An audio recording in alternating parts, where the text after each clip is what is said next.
Well, good afternoon, good morning, and good evening, depending on where in the world you are right now. I'd like to welcome everybody to the 15th session of our Managing Family Life Online series. My name is Lynette Owens. I am the founder and global director of Trend Micro's Internet Safety for Kids and Families program. And Trend Micro's vision is to make the world safe for the exchange of digital information. And our Internet Safety for Kids and Families program has a mission of helping to raise awareness and to educate kids, their parents, and others who care for them to become great digital citizens.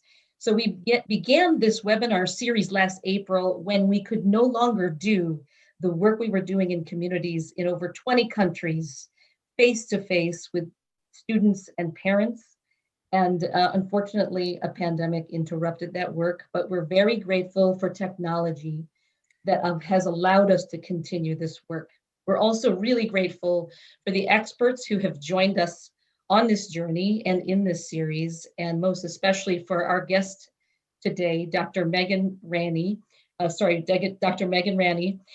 We also want to thank Krista Lambert, who is our interpreter from the Learning Center for the Deaf. Welcome, Krista. And I want to encourage everybody who is watching right now, if you have questions for Dr. Ranney at any point, please use the Q&A feature on Zoom if that's how you're joining us today. Otherwise, you can put it in the comment section on Facebook if that's how you're joining us today. I think to first let me start, and I've got to do this introduction because it's really impressive. Dr. Megan Ranney, who you maybe have seen on cable television news any given day, it seems, is a practicing emergency physician and researcher focusing on the intersection between digital health, violence prevention, and public health. She is Associate Professor of Emergency Medicine at Brown University. She's also the founding director of the Brown Lifespan Center for Digital Health. She holds so many other titles and many other accolades to her name, probably no more important than the title of parent, which we hope we'll get to talk to you about today. So welcome, Dr. Ranney, and thank you so much for giving us so much of your time today. Thank you, Lynette. It's an absolute joy to join you and your larger virtual community. Fantastic. So, I'd like to start with how things have been for you over the last 12 months. I mean, obviously, you have a very unique vantage point as an ER doctor, but even how has life changed for you, not just as a physician, but as a professor, as director of the Brown Lifespan Center, and as a mom? I mean, honestly, I think the answer is how has life not changed? It seems almost unbelievable that we've been doing this for almost a full year at this point. I look back to where we were last January and February versus where we are now, and there's virtually no part of life that has not shifted. My clinical work in the ER is obviously tremendously different. I have never worn as much PPE in my life as I did even in the first week of the COVID pandemic, never mind the last year. The nature of our clinical care has changed. Our ability to engage families has changed. Just everything about medicine has shifted. Life has also shifted in terms of research. Any of you on this webinar who are involved in research know that the nature of it has just dramatically shifted. All of our in-person visits have gone away. We've had changed, many of us, our topics. Who would have thought we'd been researching COVID? And of course, the work that we're doing on social media and digital health has taken on new urgency during this pandemic. And then there's home. As you said, I am also a mom of two. I'm still happily married despite the pandemic. Our entire rhythm of life has changed. My kids are fortunate enough to be back in school, at least partly in person over the last 6 months or so. But it's not full. And everything else about our life is different. We don't see the grandparents. We're not traveling. We don't have after school activities in person. I think, like for everyone across the globe, we look and we go, all this stuff that we took for granted a year ago is just gone. And I think also at this point, I'm thinking about what comes next. How do these changes that have now persisted for almost a year of our kids' lives, how are these going to affect the next steps of our children, of our families, and of our society?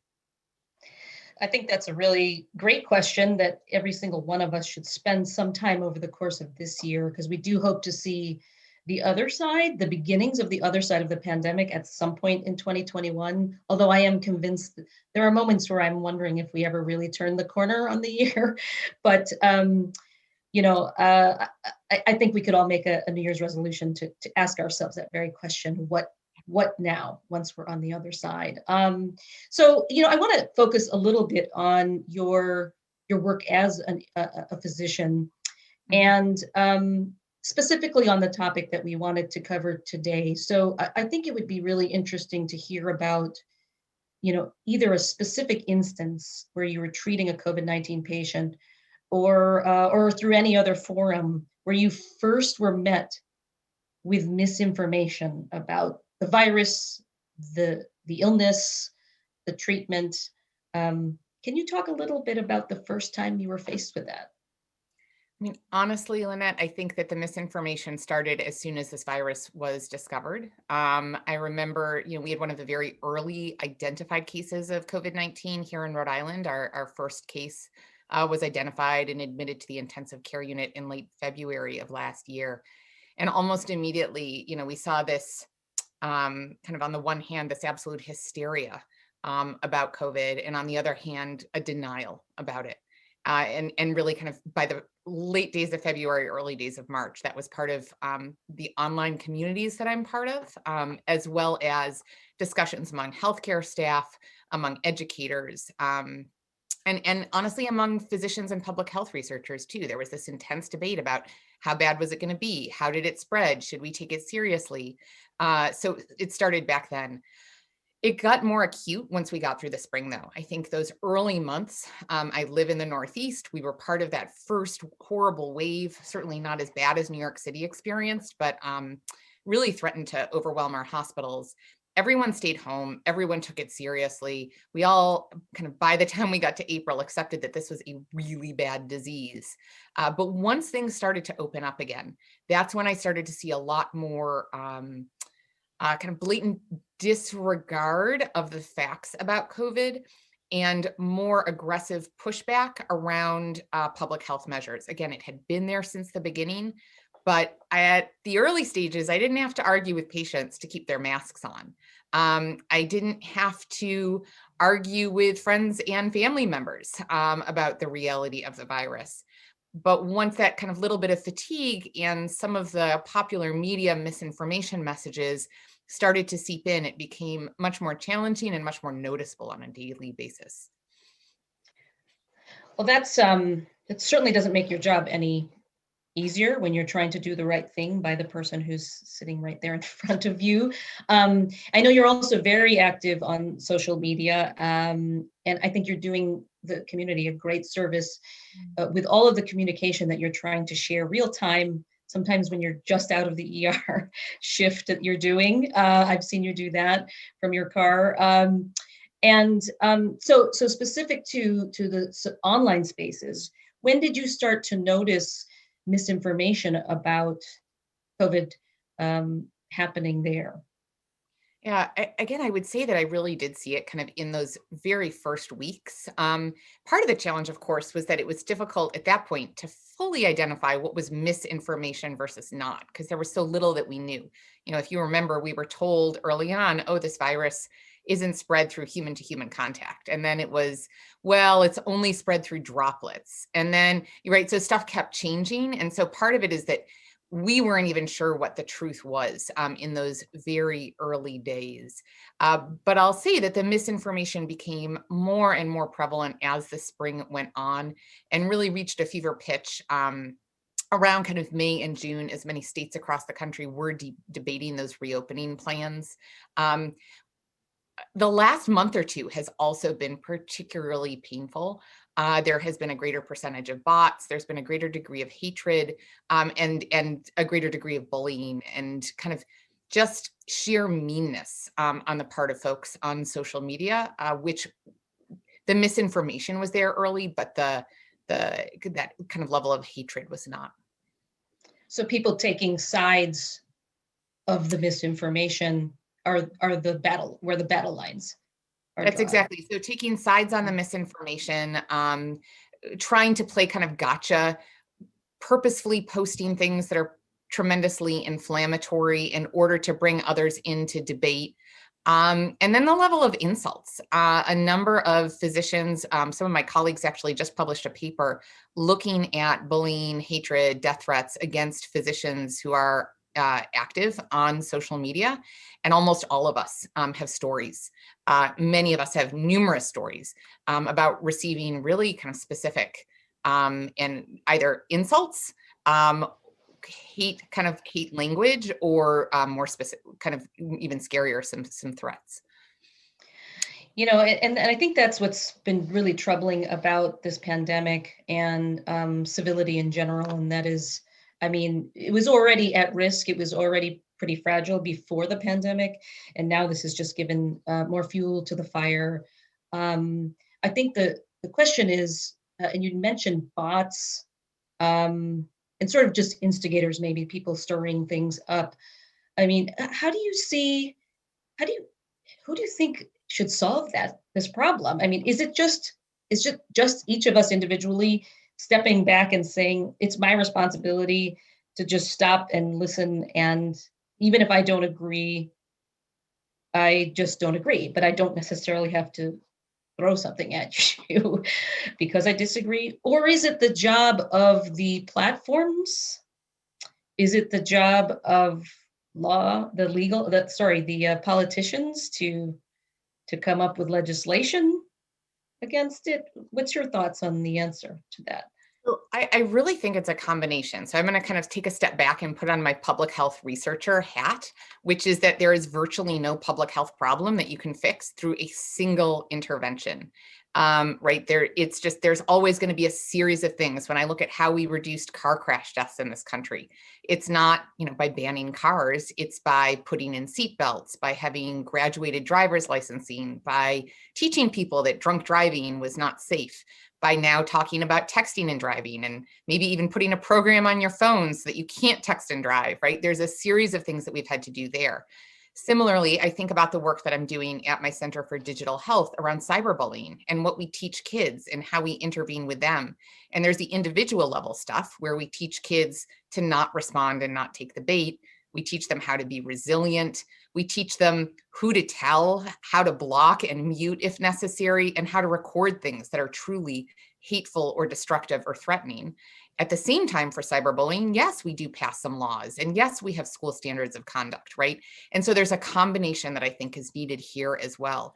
I think it's all of the levels that you mentioned. One of the things that my group of colleagues, we've got this kind of group in Med Twitter that share tips and tricks and serve as kind of supports for each other. And we'll say to each other, Twitter is not real life, right? So sometimes you just have to take a step back and take a breath and not take it personally. But sometimes also the very best thing you can do, just like I tell my kids when they're fighting, is to just ignore it. Don't give it oxygen. Don't call attention. Like you said, don't engage and respond, and give the person the pleasure of knowing that they got your goat. That said, sometimes there is going to be a role for the platforms when there is kind of frank hatred or violence being threatened, when there is really frank lies, just like in medical journals. We've retracted some articles. There was an article published in the New England Journal of Medicine this year that ended up being with a false data set. That got pulled. We didn't leave it out there once we figured out that it was false. Similarly, falsehoods should not be allowed to propagate. So I think it's a combo of answers. I think it is going to take us a while, and I do like your this mindset that we need to approach misinformation on the internet as a public health problem, because that might actually get people's attention more than maybe the way we have been approaching it. The CEOs of these social media companies have made quite a few trips to Capitol Hill, but I'm not really sure they have responsibility, but I'm not really sure it will solve everything, even if they shut people down and truly hold to their terms of service. So this is a hard one. I think it's one we'd love to have you back on and keep tackling until we have an answer. I do want to shift quickly to to the vaccine itself, because we knew that there were a lot of arguments about, the efficacy of PPE and, is it 6 feet or is it 8 feet or is 4 feet okay? Right. As far as social distancing was concerned. But now we are in a stage where someone we know is in line or maybe has already received, like you, the vaccine. For most of us, it won't be for another few months, but we're starting to form the queue. And so the question I have for you is, of the myths and misinformation about the vaccine, what has been the one that's been most prevalent in your experiences, either directly with patients or just, in your work and research? And which Absolutely. one has been maybe the one that's easiest to sort of convince somebody otherwise? Which is the toughest, the stickiest one, and which one is not? Yeah, it's a great question, Lynette. So I'll say there's a couple that I find that are quite common and that are variably possible to overcome. So the first is that this vaccine has not been adequate, or these vaccines have not been adequately tested. And I think that came about partly through the messaging of the medical community. So I think it's kind of partly our own fault. If you'll remember, back in September, there were statements that there was going to be an emergency use authorization made for these vaccines before they had finished the phase 3 trials that they were undergoing at the time. And a lot of us pushed back very strongly. That would have been inappropriate. We didn't yet have data. We hadn't finished these kind of pre-specified scientific markers that we'd all set out. But the public heard that. And then when the vaccines did get approved, even though by that point they had kind of gone through the full sequence of phase 1, phase 2, phase 3 clinical trials, they still remembered that fear that the medical community had expressed about that speed. The other thing is just the name, Operation Warp Speed, is not something that necessarily engenders confidence. You think something at warp speed may not be something you want to put in your body. And it didn't acknowledge the fact that particularly these mRNA vaccines were actually developed based on decades of research. And so I think that is in some ways the easiest to combat, but also the most difficult, because you really have to go into detail about kind of the way that the scientific development process works. The fact that what allowed us to get these vaccines out in such record time was the huge governmental investment into creating them, and the fact that COVID is so prevalent that we were able to enroll 40,000 people and get adequate numbers who caught COVID relatively quickly. And so it was a very unique circumstance that allowed us to roll it out quickly. The other one that I hear a lot is concerns about adverse effects or side effects, and particularly concerns which relate to that first one about the amount of time that people have been monitored after they got the vaccine, whether there are going to be late side effects that show up. This derives from a whole history of misinformation about vaccines, whether it is the untruths about MMR vaccines and autism, which have been disproven, or other untruths from the anti-vaccine movement about long-term side effects of vaccines. Those are already out there floating through people's minds. And so people hear, folks were only monitored for 2 months and it's an emergency use authorization. Maybe there are going to be all these long-term effects. Maybe this vaccine is going to change my DNA. Maybe it's going to hurt my, and I don't want to repeat them because they give them credence when I say them, but there are all these kind of things out there that are spreading around the internet, which there's no biological basis for. Yes, these vaccines cause side effects. They make you achy. They give you a headache. They make you feel fatigued. You might get a low-grade fever for a day or two after you get them. That shows that it's working. It's not an adverse, it's not like a permanent thing. It's not anything dangerous, but those are real. Those are very, very different from those dangerous side effects, adverse effects that we watch out for, or what we would call serious adverse events that would be a safety risk. There's no evidence of those safety risks from this vaccine. Further complicating that, and another kind of element that makes that hesitancy difficult to combat, and I know you and I talked a little about this, is the fact that some people do have an allergic reaction to the vaccine. Anaphylaxis, which is the most severe kind of allergic reaction, where you have multiple different organ systems that are affected, happens around, for the Moderna vaccine, it's around 3 people per million who get it. For the Pfizer vaccine, it's reported to be around 10 people per million who get it. It is totally, totally treatable. No one has died. No one has been permanently incapacitated, but those news reports are super scary. And so we have a lot of the population that has allergies and carry an EpiPen. And so that's created a lot of fear as well. So that's the other part that, again, I don't want to say that it's not fixable, but it is sticky.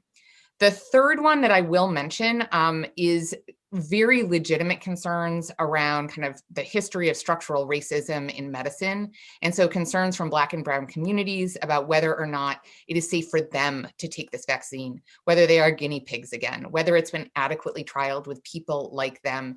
And there, the thing that we need really is for physicians and public health professionals and other community members to speak up and engage their own communities, and not to put more work on folks who are from kind of Black or Hispanic or Native American communities, but to say that I, as a white woman, am not going to be the one to convince folks that this is a safe and appropriate vaccine for them to take.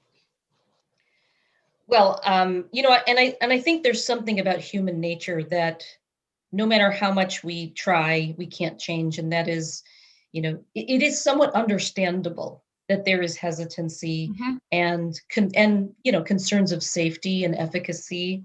But there's another side of the misinformation out there, and that is the purpose of the vaccine. The stories about a chip, Mm. or tracking or population control, or whatever. Have you come across any of those in your practice, in your work, or is that sort of just something you're reading about online? So I'll occasionally get asked that by patients. I think it's more something that I see online. It's a more kind of, I don't want to say fringe in a derogatory way, but it is a less common concern that I hear than those first few that I've mentioned. It is out there. I think that the more common thing that I hear is a confusion about what the purpose of the vaccine is, in terms of at what point does it actually protect us? And when can I Okay. stop wearing my mask and things like that? There are those things about, oh my gosh, is my RNA getting changed? Is, Bill Gates putting a microchip in me? But those are more, again, those are more blatant lies, I would say, even than misinformation, and do live a Okay. little more kind of at the fringes. And I think, honestly, it may be that folks are reluctant to disclose those views to me. Okay. Well, that's interesting actually, and it's good that you're not hearing it as often as I feel that it is, if you just doom scroll all day long on social media. Scrolling is a good Uh, way to drive yourself crazy. yes, it is. But when we're in a pandemic, what else are you doing? You're sitting at home and Exactly. you're online. So I think what has become clear to me is that the nation needs, and we should learn from this for the future. But the nation needs desperately a very, very comprehensive strategic communications program about the vaccine. I think right now it's happening because people like you have been out there willing to talk about it wherever you can. It's happening in doctors' offices. It's happening in smaller spaces. But I think we need something akin to other national movements around educating us about Yeah. what is true and what is not, what is safe and what is not behavior during a pandemic, and so on. That's what I felt was lacking this past year. It felt, I'll give you an example just within my own personal life, and we all have these stories. It really feels like each of us has a different definition of what is safe right now. What is safe to do? Is it okay? But I trust that person. They're nice people. The fact that you trust them and they're nice people doesn't have anything to do with how a virus behaves. But it's made for some difficult decisions as a mom about Mhm. what I'm allowing my children to do because they're seeing all of their friends doing something else. We all had different definitions of what was safe. And that has been a consequence, I think, of not having cohesive messaging from the very beginning. Is there anything you suggest we could all do today to help bring us to the same place, on the same page, understanding the same facts about COVID-19 and specifically about the vaccine? Because we all need this to reach herd immunity, Yeah. um, and get on the other side. Gosh, I mean, I could talk for an hour about what we could do just kind of around that question. So I'm actually going to start by saying one thing, which is that the first thing that you said about safety. A colleague of mine here at Brown, Dr. Liz Goldberg, and I developed a program called My COVID Risk app. If you type that into your web browser, it allows you to put in where you are doing an activity, how many people it's with, and then what type of activity it is. You can enter in some basic protective measures, like what percentage of people are masked. And then you have the opportunity to add additional protective measures like opening windows or decreasing the amount of time that you're going to be at the activity. And it gives you a real quantified risk score going from very low risk to high risk to assess what's the risk of that activity. And again, the fact that we offer suggestions that are based on science to demonstrably decrease your risk from these various quintiles is something that we created because of exactly what you just said, which is that people are not in agreement about whether something is risky or not. And it's, I'll make the analogy that it's like kind of the HIV education that we used to do, which is that you can't necessarily trust someone just because you love them, right? It doesn't mean that they are safe. So without kind of going to, but you got to wear your mask still. So we'll kind of make that analogy sometimes. So that's the first thing, is around the shared risk. Around vaccines, I do think there's stuff that we can do. So the first thing is that we can educate ourselves. We can share trustworthy information online. I know that there are a number of initiatives going on across the country that are largely funded by private foundations at this part to provide better messaging materials. And I think those will start coming out in the next couple of weeks and will be able to be shared. But then it's also about those conversations one-on-one. It's about, saying, well, I have a friend that got the vaccine and she was just fine. Or saying, you hear your uncle say that he's not going to get it because of XYZ reason. Here's an article that you might want to read. And it's about those private conversations between people, which are really the way that ultimately you change behavior. We know that education is part of it, but so is a sense of community norms and a sense of kind of expectations about what someone is expected to do. If you say it's normative to get a vaccine, and I expect that everyone around me is going to get one, and these are the reasons why, you can help to shift that misinformation slowly.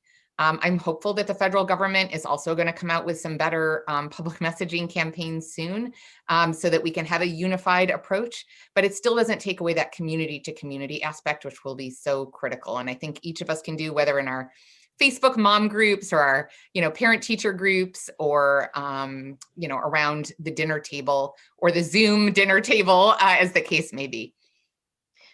Yeah, and I think I would also recommend. There's some great newsletters that people can subscribe to. I mean, some of them are quite lengthy, very scientific in terms of the density of the content.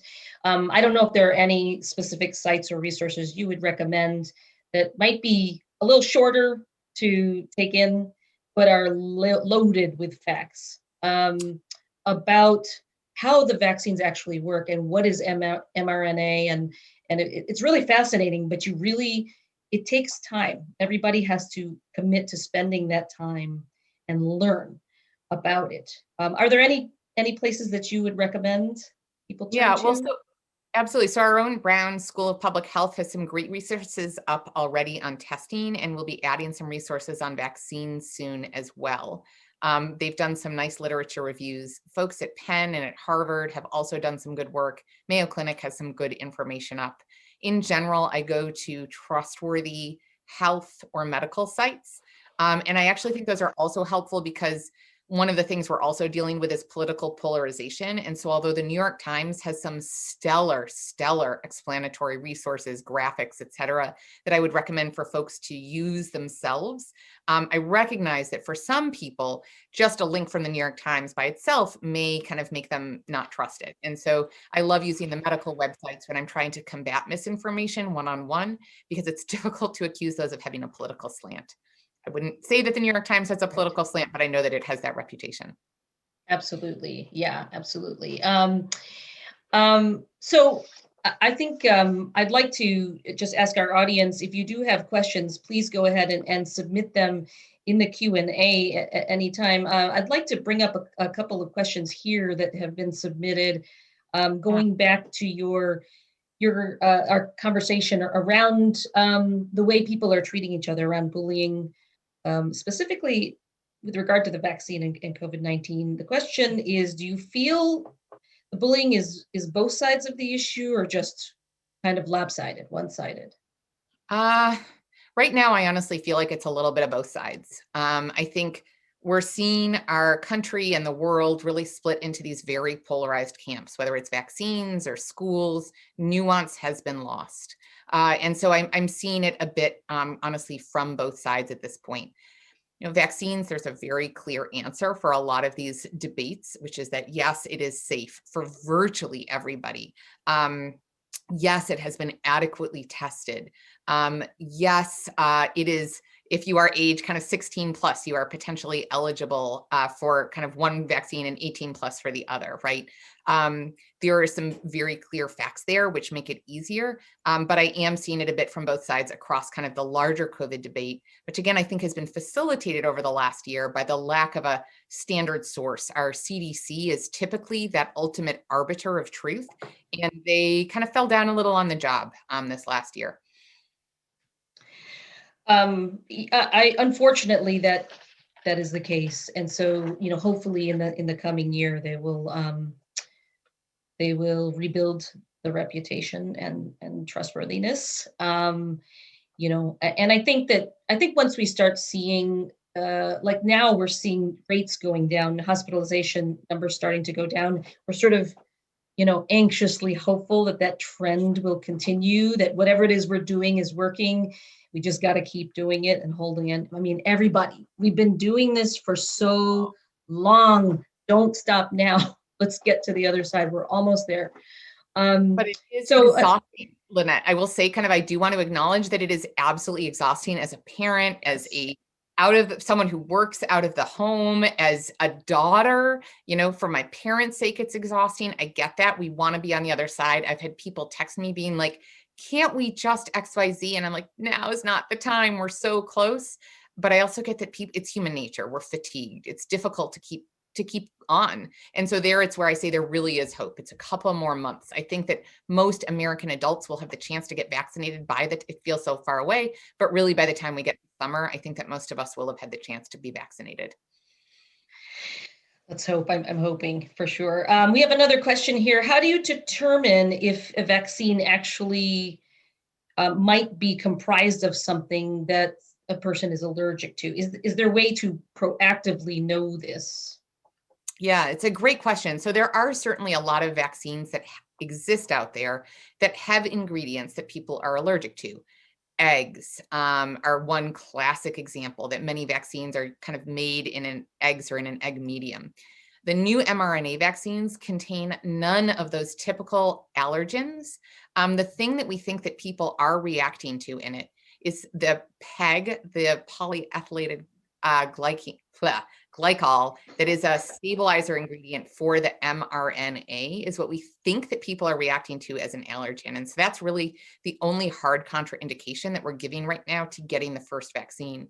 For other folks, even people with a history of anaphylaxis, I say always talk to your doctor first and foremost. But what many places are doing is setting up specific vaccine clinics for people with a history of allergies so that they can get it and be watched. Instead of most of us are watched for 15 minutes, they can be watched for 30 minutes, which is really the extent of the time that we've seen that anaphylaxis show up. And that then leads to the second absolute contraindication, which is if you've had anaphylaxis to your first dose, you shouldn't get your second dose. And we can then talk about kind of what your options are at that point. But outside of that, the other ingredients that are in the Moderna and Pfizer vaccines are really things that are in everything. They're just like, it's salt.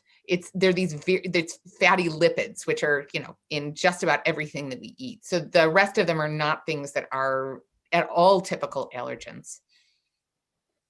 We have another great question, and by the way, yeah, I know somebody who is allergic to eggs and therefore never gets the flu shot because of that. But I assured her that this would not be the case, especially if her doctor told her she really should take this COVID vaccine, um, because the risk of not taking it Exactly. when you are someone already at risk, or sorry, that has a comorbidity, it's better to take it than not to. So we have a question here that's really, oh, sorry, go ahead. I'm going to add one other thing there, because actually another thing that I've gotten a ton of questions about online is, what if you're someone who's immunosuppressed or on immunosuppressants or has an autoimmune disease, right? So like people that have rheumatoid arthritis, lupus, Crohn's, that are on prednisone or TNF alpha inhibitors. Folks are quite concerned, partly because some of those folks were excluded from the trials, but also because people are worried, what if it's going to cause a flare of my autoimmune disease? And so the best data that I have, again, always with the caveat, talk to your doctor, but most of the rheumatologic and gastroenterologic societies, as well as the allergy and immunology societies, have put out strong recommendations in favor of folks getting the vaccine, even if they have autoimmune disorders or on immunosuppressants, because there is zero evidence that these vaccines will cause a flare. We do know that COVID-19 is more dangerous for folks who are immunosuppressed or who have autoimmune disorders, particularly disorders that can cause clotting. COVID-19 is quite dangerous for them. And really what the danger is, and the reason why those folks weren't included in the trials, is because the immunosuppressants may make the vaccine a little bit less effective. Not make it ineffective, but make it a little less effective, which therefore would not have been appropriate for a trial. So that's another kind of very specific myth that I'll get asked, and that it is important to kind of address. People with diabetes were included in the trials, people with COPD, et cetera. But for those specific groups, the current evidence strongly supports that they do get the vaccine. Okay, that's great. I feel like overwhelmingly everybody should be getting it, and hardly anybody shouldn't be getting it. Yeah. We have a question here about the speed in which the vaccines were actually developed, because the perception is that, that is not safe. Now, you addressed this earlier, which is partly because of the messaging around it, the program under which it was done, the name of that program under which it was done.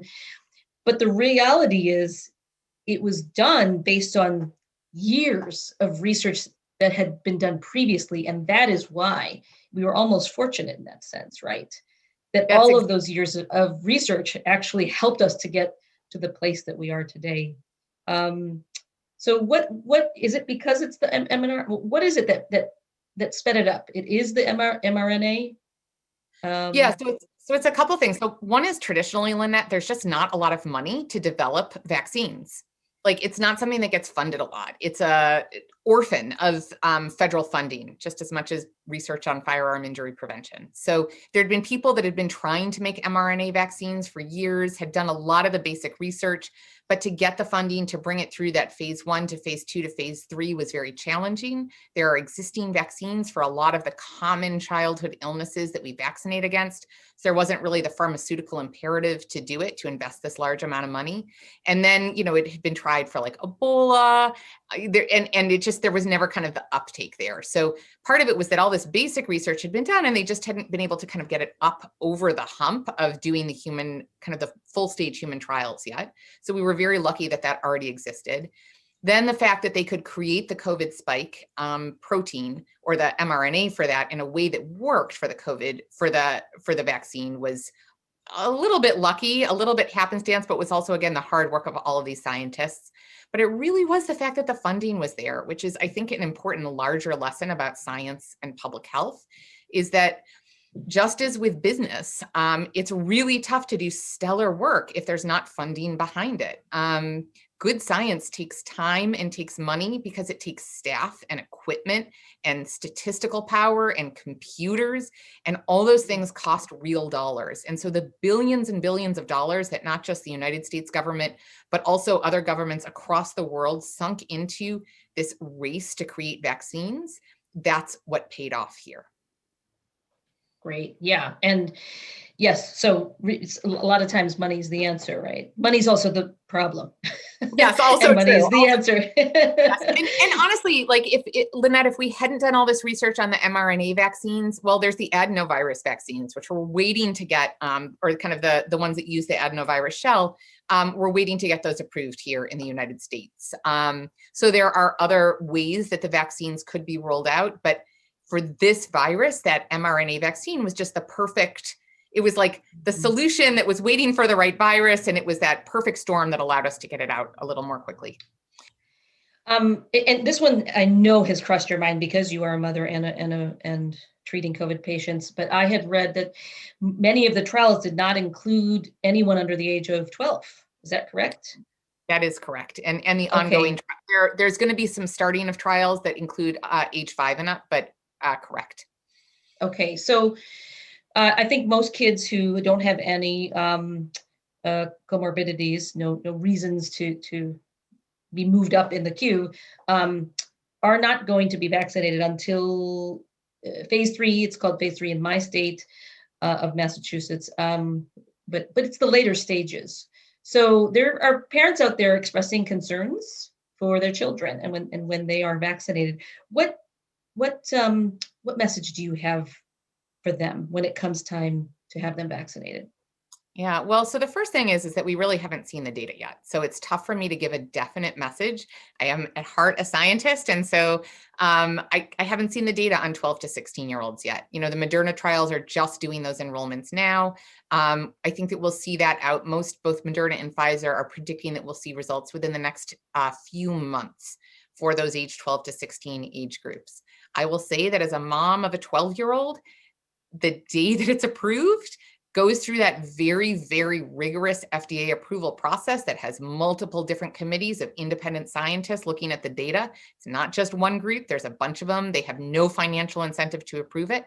As soon as it gets through that process and gets the EUA from the FDA, if my child is eligible, I will have her get the vaccine. So I will trust it once it goes through that process, but it's just too early to say that yet because the data really isn't there. Now, you know, people do say, well, why weren't kids included in the first place? And I think it's important there to understand the human subjects regulations that we work under here in the United States, where there are vulnerable appropriately, those kind of more vulnerable populations, kids, pregnant women, prisoners, are not going to be the first ones to be enrolled in clinical trials. You have to have a basic proof of safety and efficacy before we enroll what we consider to be these more kind of medically vulnerable populations. Okay. That's why it wasn't studied women or kids. Yeah. Okay. And that's a typical cadence then, that we weren't doing anything irregular in this process at all. Of the 3, we do have a question. Of the 3 that are available now, is one better than the other? That's a great question. I mean, I know one only needs 1 shot, but could be less effective than the 2 that require the booster. Yeah, so I'll say the 1-shot vaccine has not yet been approved in the United States, right? So AstraZeneca has not been brought here. So I'm going to hold on kind of judgments about it here in the United States for now until it gets an FDA EUA. There's also going to be the Johnson & Johnson vaccine, which will likely be releasing data relatively soon. Those I'm going to hold judgment on. Of the Moderna versus Pfizer, which are the 2 that we currently have an emergency use authorization for, I just get whichever one you can. Their efficacy is both unbelievably good. We're looking at like 94% for both of them. The safety profile is stellar for both of them. It's really whichever one you can get in your arms first. From a mechanical perspective, you know, there's an advantage to Pfizer in that you get one, it's only 3 weeks apart versus Moderna, which is 4 weeks apart. From a transportation perspective, Moderna is nicer because it doesn't have to be stored quite as cold and it stays stable for longer. So you can you have 21 days instead of just 5 days. But those are logistical considerations rather than concerns that I would kind of expect the general public to have. I would say for most people, get whatever you're offered as soon as you can. Yes, and I will, and I think most of us might. We have a question about therapeutics, actually, because I think even as we look to vaccines and look forward to that being the end of all of this, you know, you still may get it in between the time now and the time you are vaccinated. So we know there have been improvements in treatments.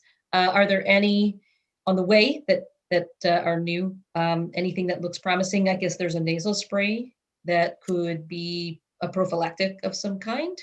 Any Mhm. thoughts on that?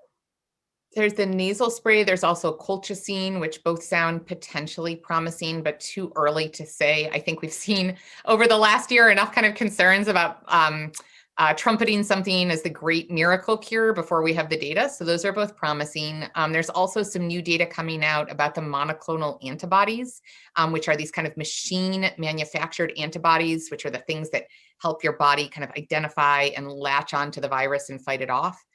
Those are, of course, what were given. Regeneron was given to President Trump when he got sick. And there's some promising new evidence that certain combinations of the drugs may work to reduce hospitalizations and death, and may also work to prevent disease if you've been exposed.